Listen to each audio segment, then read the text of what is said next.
I struck the board and cried, "No more, I will abroad." What? Shall I ever sigh and pine? My lines in life are free, free as the road, loose as the wind, as large as store. Shall I be still in suit? Have I no harvest but a thorn, to let me blood and not restore what I have lost with cordial fruit? Sure there was wine, before my sighs did dry it there was corn, before my tears did drown it. Is the year only lost to me? Have I no base to crown it? No flowers, no garlands gay, all blasted, all wasted? Not so, my heart, but there is fruit, and thou hast hands. Recover all thy sigh-blown age, on double pleasures, leave thy cold dispute, of what is fit and not. Forsake thy cage, thy ropes of sands, which as pretty thoughts have made, and made of thee, good cable to enforce and draw, and be thy law. While thou didst wink and wouldst see not see, away, take heed, I will abroad. Call in thy death's head there, tie up thy fears. He that forbears to suit and serve his need deserves his load. But as I raved and grew more fierce and wild at every word, methought I heard one calling child, and I replied, my lord. Okay, so this is the soapstone for the collar by George Herbert. So starting off, the speaker is what I believe to be Herbert himself. And the reason I believe this is because Herbert was a priest in the late 1500s and early 1600s. And if you read the poem, it's very religious. It has wine, which is a symbol of religion or Christianity. Fruit. Let's see. Well, obviously at the end it says the Lord. It has crown and thorn, and it has a lot of things about religion. So yes, he was a priest, and he also has other writings called the Altar, the British Church, and Easter Wings. So this leads us to believe that this writing is also very religious and talks about him and his priest life. So the occasion, as I said, is the 15 to 1600s. There's no clear setting. It's possibly a church, and maybe him just confessing to his whole life and how he feels. Okay, so the audience. There's also no real clear audience. I don't want to say that it's the Lord, because it says he says he replied, my Lord. So the audience could be himself. He could be speaking to himself throughout this entire thing, just kind of confessing and ranting to himself how he feels. Maybe he feels like he can't go into to anybody else. Or it also could be, since the occasion, the setting could possibly be a church, he could be saying it to other religious, people that he believes he just needs to confess to, and he's been a priest to over the years.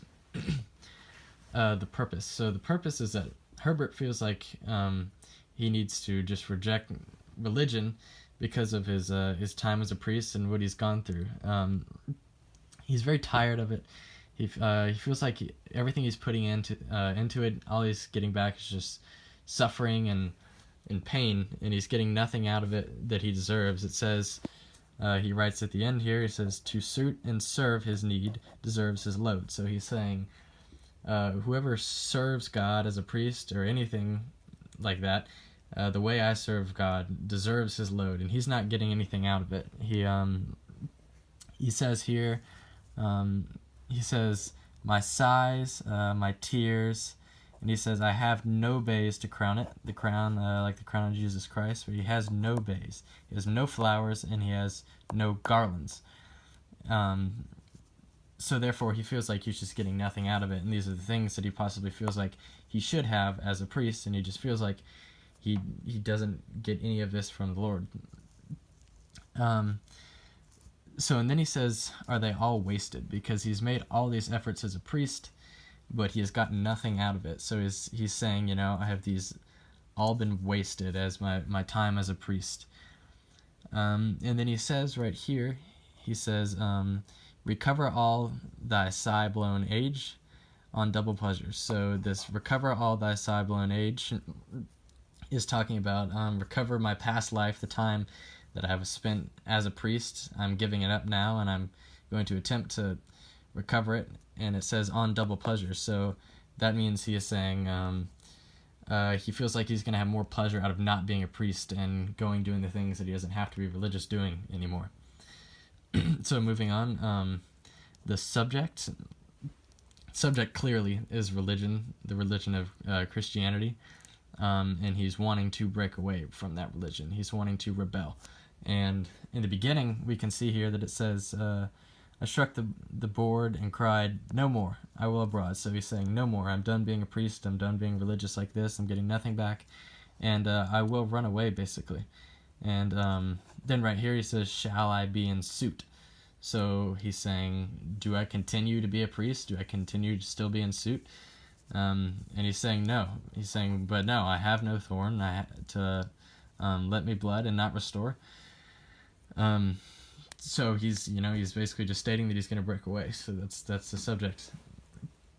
The tone is very angry and frustrating, and a little bit of sadness, because he says, I cried. And there's another one, if I can find it. He says it's somewhere again about crying, but I cried, my sighs, my tears. So he's very sad that he has to do this, but this is just the way he feels, and he feels like he must break away. Anger, he says, I struck the board and cried no more. So he's angry, he's striking the board with his fist like that, and he's sick of it, he's done with it. And he's frustrated. He's saying, I have none of this, I have none of that.